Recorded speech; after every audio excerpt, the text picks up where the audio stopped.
মঞ্চে উপস্থিত হওয়ার আগে বলে দিয়েছে বাজেট কম, মানে সময় কম। আমি আর কিছু বলতে চাই না, শুধু সম্মানিত সভাপতি, সাথে আমাদের স্বাগত বক্তা থেকে শুরু করে আমার মঞ্চ উপবিষ্ট প্রান্তীয় শিক্ষকবৃন্দ এবং কর্মচারী যারা আছেন তাদের সকলকে আমার অন্তরের অন্তঃস্থল থেকে সালাম এবং অভিনন্দন। আসসালামু আলাইকুম। আমি জীবনে অনেক কিছু দেখেছি, তার মধ্যে একটা ভাবছিলাম যে স্যারদের মধ্যে একটা দুইটা পয়েন্ট বলে দেওয়া হবে, তা না হলে কি হয়, যে দেখে লিখে যেমন 1 নং 2 নং 5 নং এইভাবে লিখে তেমন হয়ে যায়। যাক, আমি শুধু সমুদ্রে একটি শুয়ে একটি ফোঁটা নিতে পারতেছি মোহাম্মদ ইসলামের পক্ষ থেকে, কারণ কোটি কোটি উদাহরণ যদি দিই তারপরেও শেষ হবে না। আমি শুধু নারীর মর্যাদার ক্ষেত্রে এখানে কিছু কথা বলবো যে মোহাম্মদ সাল্লাম পৃথিবীর অনেক বিশ্বের যে বড় বড় দেশ আছে তারা যে অবদানের কথা বলে নারীর ক্ষেত্রে, আমি ইসলামের আর মোহাম্মদ ইসলামের বাণীর ক্ষেত্রে ওগুলোকে নগণ্য হিসেবে মনে করি। যেহেতু নারী এবং পুরুষ জন্মগতভাবে স্বতন্ত্র, সুতরাং বৈশিষ্ট্যগতভাবে তাদের মধ্যে পার্থক্য থাকবে, এটাই স্বাভাবিক। তবে চলাফেরা, আচার আচরণ, কাজ, কর্মক্ষেত্র এবং অন্যান্য ক্ষেত্রে আমরা ভিন্নতা লক্ষ্য করলেও ইসলামে নারী এবং পুরুষকে সমান অধিকার দিয়েছে, যে তারা একে অভিন্ন। যদি আমরা মায়ের দিকে তাকাই, জন্মক্ষেত্রে দেখি একই মায়ের পেটে থেকে দুইজন বেরিয়েছে। আমরা যদি আমাদের সন্তান বা পরবর্তী প্রজন্মের দিকে তাকাই, তারপরে দেখি নারী এবং পুরুষ ছাড়া আমাদের সর্বোচ্চ 100 বা 150 বছর বাঁচা সম্ভব, তারপরে বাঁচা সম্ভব না। তারপরেও ইসলাম যেহেতু নারী এবং পুরুষদেরকে সমান অধিকার দিয়েছে, অত্যন্ত পরিতাপের বিষয় এবং আমাদের অজ্ঞতাবশত এই ইসলামের নামে আমরা নারীদের, বিশেষ করে শিশুদের একটু নিচের দিকে নামিয়ে রাখি এবং বলি ইসলাম এখনো সেই অজ্ঞতার যুগে, মধ্যযুগে পড়ে রয়েছে। এটা আমাদের জ্ঞানের স্বল্পতা, এটা সম্পূর্ণ ভুল এবং ভ্রান্ত ধারণা।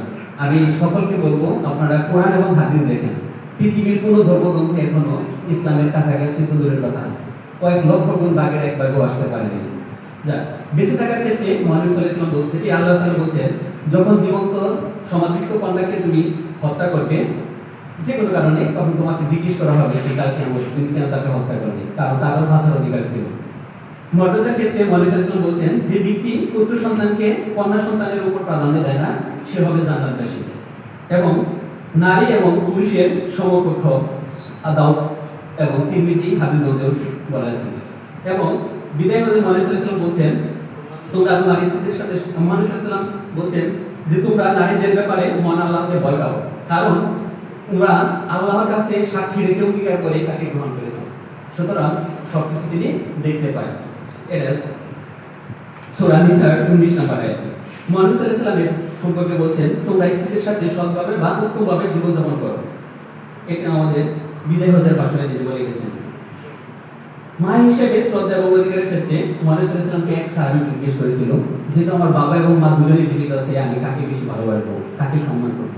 প্রথম বলছিল তোমার মাকে, তারপরে জিজ্ঞেস করলো তাহলে তারপরে কাকে করবো, তখন বলছিল তোমার মাকে। তৃতীয়বার জিজ্ঞেস করলো কাকে করবো, তখন বলেছিল তোমার মাকে। 3 বার। চতুর্থবার জিজ্ঞেস করলো আগ্রহ নিয়ে, যে তাহলে আমি এখন কাকে সম্মান করবো, কাকে বেশি ভালোবাসবো, তখন বললো তোমার বাবাকে। অর্থাৎ আমরা যদি সাধারণভাবে জিজ্ঞেস করি যে এক হালি বা 4টি যদি আমাদের হাতে থাকে, 3টা দেবো আমার মাকে, 1টা দেবো আমার বাবাকে, একটু বোঝা যায় মেয়েদের সম্মান কতটুকু উপরে, অর্ধেক দেয় নেই। আমি মানুষকে নির্দেশ দিয়েছি তার মায়ের সাথে সদ্ব্যবহার করার জন্য, আর তার মা তাকে গর্ভধারণ করে অত্যন্ত কষ্টের সাথে প্রসব কষ্ট করে তার গর্ভে ধারণ করেছে এবং দুধ ছাড়াতে তাকে লেগেছে মায়ের প্রায় 30 মাস। খুব বেশি হতে পারে। সূরা আহকাফের 15 নম্বর আয়াতে কথা বলেছে। এক্ষেত্রে বোঝা যায় যে মায়ের কতটুকু সম্মান, এবং সেই জন্য মাকে সান্ত্বনা স্বরূপ নয়, এমনি পুরস্কার দিয়েছে যে প্রত্যেকটা সন্তানেরই জান্নাত তার মায়ের পায় নিয়েছে। সুতরাং এখানে বাবার কথা বলা হয়নি। তারপর শিক্ষা এবং জ্ঞান অর্জনের ক্ষেত্রে মুহাম্মদ সাল্লাল্লাহু আলাইহি ওয়াসাল্লাম বলেন, জ্ঞান অন্বেষণ করা প্রত্যেক নর নারী উপর ফরজ। অর্থাৎ নর নারী আমরা দেখতেই পাচ্ছি যে আমি নারী একজন আর একজন পুরুষ, এই দুইজন, তাছাড়া সাধারণভাবে না। তাহলে এখানে বাধা দেওয়ার ক্ষেত্রেও প্রশ্ন আসে না, যেহেতু দুইজনের উপরই ফরজ। আমরা জানি ফরজ মানে অবশ্যই কর্তব্য। যদি ফরজ নামাজ বাদ দিই, কালকে আমার পর্যন্ত যদি আমরা চেষ্টা করি, এটা সমান সমপরিমাণ সব পাবো না। তারপর ইবাদতের ক্ষেত্রে বলেছে, নারী এবং পুরুষ নেক আমল করবে যার যার অংশ। সূরা আল ইমরানের 195 নম্বর। অর্থাৎ নারী যতটুকু করবে নারী পাবে, পুরুষ যতটুকু করবে পুরুষ ততটুকু পাবে। এখানে আল্লাহ পাক তাদের দুটোকে দুভাগ করেনি। জান্নাত লাভের ক্ষেত্রে বলছে, সৎ কর্মচারী নারী এবং পুরুষ মুমিনগণ জান্নাতে থাকবে এবং কোনো পরিমাণ তাদের প্রতি অবিচার করা হবে না। সূরা আন-নিসা 124 নম্বর আয়াতে বলা হয়েছে।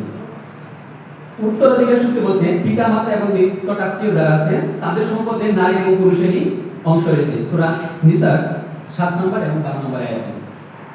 দেনমোহরের পাত্রীতে বলছে তোমরা সন্তুষ্ট চিত্তে তোমাদের স্ত্রীকে দেনমোহর দিয়ে দাও।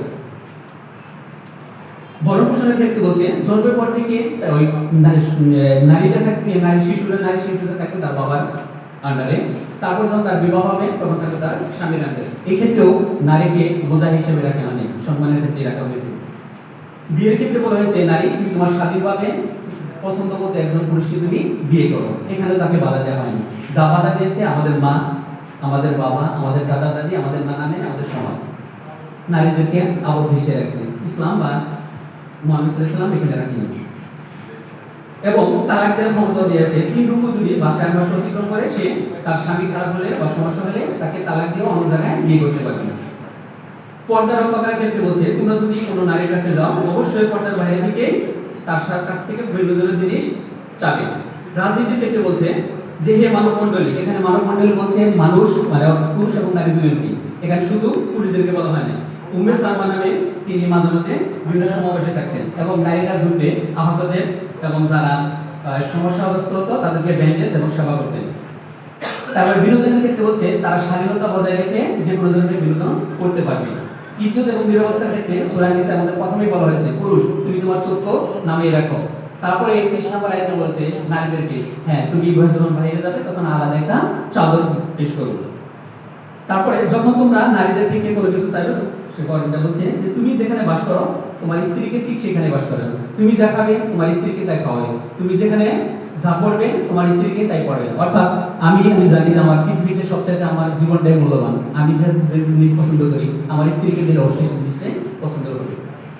মুমিন পুরুষেরা এবং মুমিন নারীরা একে অপরের বন্ধু, এটা আত্মবসর আমাদের আছে। অর্থাৎ তারা একজন একজনকে সাহায্য করে। আমরা জানি আমাদের বন্ধু পৃথিবীর মধ্যে যে যেদিকে যায় বন্ধুরাই সবচেয়ে তুলনামূলক উপকারী। প্রথম কন্যা সন্তান লাভ করা বরকত এবং সৌভাগ্যের ব্যাপার। আর যদি কারো সন্তান ছেলে এবং মেয়ে থাকে পুরস্কারটা প্রথম দিন তার মেয়েকে দেয়, এখানে ছেলের কথা বলা হয়নি। মুহাম্মদ সাল্লাল্লাহু আলাইহি ওয়াসাল্লাম আর বলছেন যে সাহাবীরা বলছেন যে আমি মুহাম্মদ সাল্লাল্লাহু আলাইহি ওয়াসাল্লামকে এমন দেখেছি তার মা না শুধু দুধ মা তাকেও তার গায়ে চাদর বিছিয়ে দিয়েছে, যেটা একজন পুরুষকে দেওয়া হয়নি। দারিদ্রের কারণে তোমরা তোমাদের কন্যা সন্তানদের হত্যা করো না, সূরা আন-নামের 151 নম্বর আয়াতে বলা হয়েছে। পরিবারের জন্য সবচেয়ে ব্যয় করা হলো সর্বোত্তম সদকা। অর্থাৎ আমরা অন্যকে দান না করে যদি আমাদের স্ত্রীকে যদি এক মুঠ খেয়েও দেয় এটা আমাদের জন্য সওয়াব। যে বিধবা রূপ গুণ এবং বংশমর্যাদা থাকা সত্ত্বেও সন্তান প্রতিপালনে মলিন হয়ে থাকে মুহাম্মদ সাল্লাল্লাহু আলাইহি ওয়াসাল্লাম তার কিয়ামতের দিন তার সাথে থাকবে।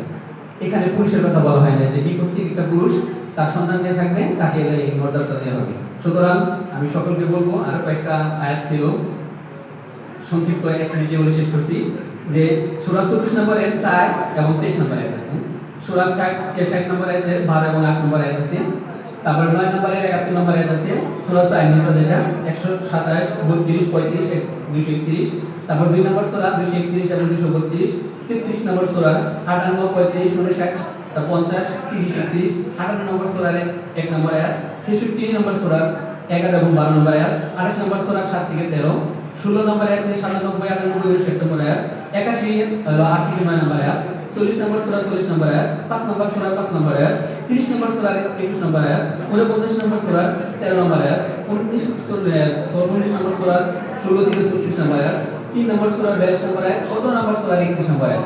সুন্দর করে আমাদের নারীদের মর্যাদা দিয়েছে। সুতরাং আমি সকলকে অনুরোধ করব যে আমরা মা, আমরা বোন, আমরা ভাই, আমরা স্বামী সবাই মিলে কোরআন এবং হাদিস পড়ে সকল ক্ষেত্রে আমরা সমমর্যাদা ন্যায্যতা প্রতিষ্ঠা করি এবং মুহাম্মদ সাল্লাল্লাহু আলাইহি ওয়াসাল্লামের জন্য আমরাও দোয়া করব যিনি উনি আমাদেরকে কাল কিয়ামতে তার যে সর্বশেষ কথা যে আমার উম্মত থেকে আমি সাহায্য করব আমরা যেন সেই পথ ত্যাগ করি। আসসালামু আলাইকুম।